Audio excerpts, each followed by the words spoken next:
नमस्कार, मी भाग्यश्री. स्वागत आहे तुमचं माझ्या चॅनलवर. मी चेक करत होते माझे केस किती पांढरे झालेत, तर मेहंदी लावायची. जेवण वगैरे केलं. त्यानंतर ह्या दिवाळीच्या पंथी असतात ना, त्या सर्व गोळ्या केल्यात, त्याच्यामधल्या वाती साईडला काढून ठेवल्यात. आणि हे मी आता गरम उकळत्या पाण्यामध्ये टाकणार आहे, जेणेकरून त्याच्यामधलं जे तेल असतं त्याला राहिलेलं ते निघून जातं आणि याला गेरू वगैरे लावून आपण परत यूज करू शकतो. ह्यासाठी मी ते गरम पाण्यामध्ये टाकत होती. खूप गरम पाणी होतं असं उकळलेलं. आणि तुम्ही पण असं करू शकता, म्हणजे ते आपण पुढच्या वर्षी यूज करू शकतो. त्याला गेरू लावायचा किंवा मग कलरसुद्धा तुम्ही लावू शकता. व्हाईट कलर करून मग रेड कलर वगैरे कोणता पण कलर तुम्ही त्याला लावू शकता. पाऊस तर असा चालू आहे, पाऊस चालू होता रात्री, जसा काही पावसाळा चालू झालेला आहे एवढ्या जोरामध्ये.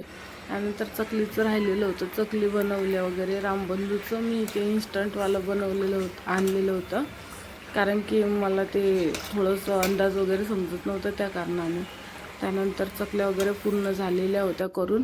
चला, तर तुम्हाला हा माझा व्हिडिओ कसा वाटला मला कमेंट करून नक्की सांगा. आणि नवीन असाल तर माझे चॅनल